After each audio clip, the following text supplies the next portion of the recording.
So the Eagles in 2023 were looking to quote unquote finish the story because they were the favorites to win the Super Bowl a year after losing that Super Bowl to the Kansas City Chiefs. So they were looking to quote unquote again finish the story just 2 months before they got to host WrestleMania 40 in their home city. Unfortunately, their major flaws glared in a late season collapse that included seriously bad losses to the 49ers, the Cowboys, the Seahawks, the Cardinals. Do I dare go on and say the Giants as well? So they seriously collapsed in December of that year, and that all culminated. Yes, they got into the playoffs, but it all culminated with an embarrassing wild card beatdown by the Tampa Bay Bucs. So when you look at this past offseason for the Philadelphia Eagles and all the criticism, per usual, from Philadelphia sports media, you knew that significant changes had to be made by this team, by Nick Sirianni and company. So that's exactly what they did. They underwent significant coaching changes, including replacing both their offensive and defensive coordinators, Brian Johnson and Sean Desai / Matt Patricia, because Matt Patricia took control of the defensive reins late in that collapse. So they replaced him with Kellen Moore, who last served as the Chargers offensive coordinator, and Vic Fangio, who was an advisor with the Philadelphia Eagles, but then now he's full-time as a defensive coordinator. So they also want to create some cap space. So they decided to give some of their key players some big fat contract extensions, like receivers A.J. Brown and Devontae Smith, offensive lineman Landon Dickerson and Jordan Mailata, as well as their top kicker, Jake Elliott. So the two biggest notable names being given those extensions were obviously A.J. Brown and Devontae Smith. You know, Jalen Hurts' go-to players. So some of the losses that they did incur was center Jason Kelce, who was one of the best centers in the NFL and a key part to that offensive line. As on the other side of the trenches, defensive tackle Fletcher Cox, they lost them both to retirement. I mean, it's getting clear by that point that, you know, their time was coming, and they did invest in resources to replace them. But, you know, again, congratulations, though, to both of their careers and what they accomplished. And another notable event that I wanted to make note of was trading for a quarterback. Yes, it was a little suspect at first, but then I kind of understood why they did it. The Eagles, they decided to trade for Steelers quarterback Kenny Pickett in return of giving them a 3rd-round pick and a couple of 7th-round picks for next year's draft. So they needed a backup quarterback because I believe it was Marcus Mariota. He left in free agency. So now they went out to get a kind of project quarterback that can, you know, make a name for himself if he decides to leave too. So when you look at the Philadelphia Eagles, obviously, like I said, you know what was going to happen. They knew what happened last year when they failed to, quote unquote, finish the story. They collapsed badly in December and in the playoffs. So when you go into 2024, obviously your goal is to reclaim the NFC East and return back to the Super Bowl when you were the clear favorites from the season prior. So when you look at some of their other moves in free agency, they really didn't lose all that much, which, you know, with the long, extensive list that I talked about in my season recap for this team, honestly, they didn't really lose. Looking at it back at it now, they didn't really lose a lot, which is good for them, So when you look at some of those losses, like Nicholas Morrow to the Bills, okay, he didn't really do a lot, and then DeAndre Swift to the Bears, he provided some spark.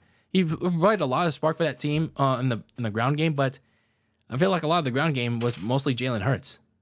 But speaking of that ground game, looking at the key addition to that offense, Saquon Barkley, they managed to nab him from the division rival Giants.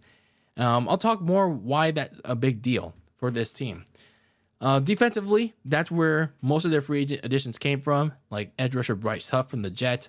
And they got back CJ Gardner-Johnson from the Lions, so I guess they hugged and made up. So that's a thing. And then to help out their linebacking core, to help out their front seven, they got Devin White from the Bucs and Oren Burks from the Niners, because that middle of the field was severely lacking in their 2023. And then when you look at the draft, this is where they really did their dirty work and like they really improved. So they went out, got some corners by the name of Quinion Mitchell and Cooper DeJean from Toledo and Iowa, and then edge rusher Jalix Hunt from Houston Christian. And they also got a running back by the name of Will Shipley from Clemson. So those are just some of the key names that stood out to me in this draft, and as well as free agency. So when you look at this Eagles squad going into 2024, they've improved. They really improved an already loaded roster, especially in the passing defense.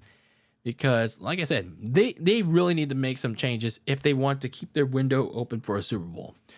The most important part of changes that need to be made was in their passing defense, because as I detailed like time and time again, their passing defense in the Super Bowl against the Chiefs was really bad, and it really got exposed all season long, not just in the collapse in December, but in their 10-0 win, in their 10-1,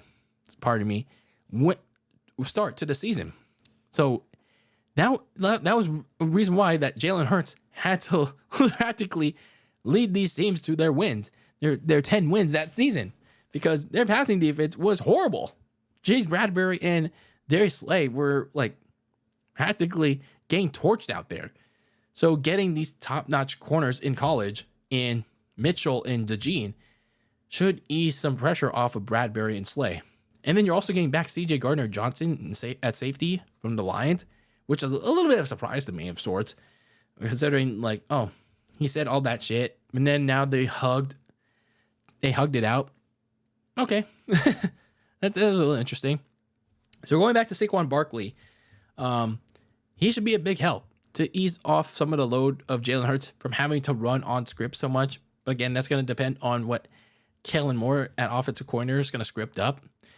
So, in my opinion, I feel like, they should like script a healthy balance of Saquon and Jalen. Trying to run.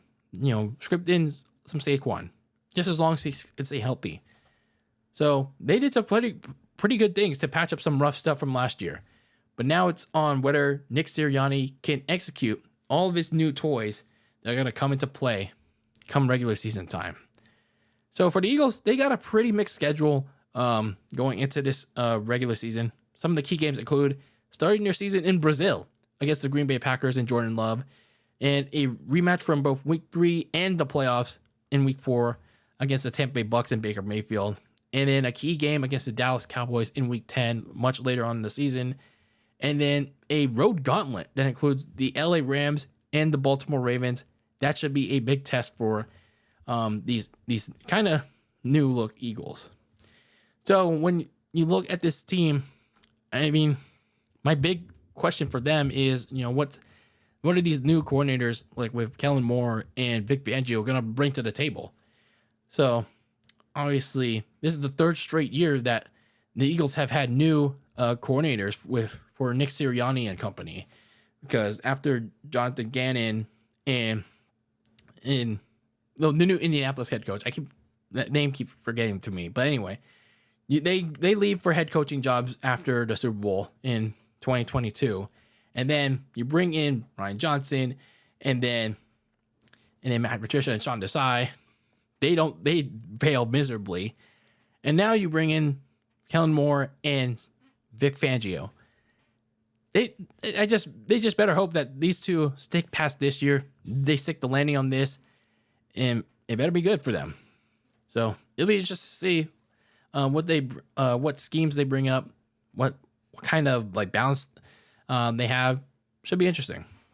So for the Philadelphia Eagles, they clearly took the last month of 2023 personally. They really did. It's like, and then I took it personal.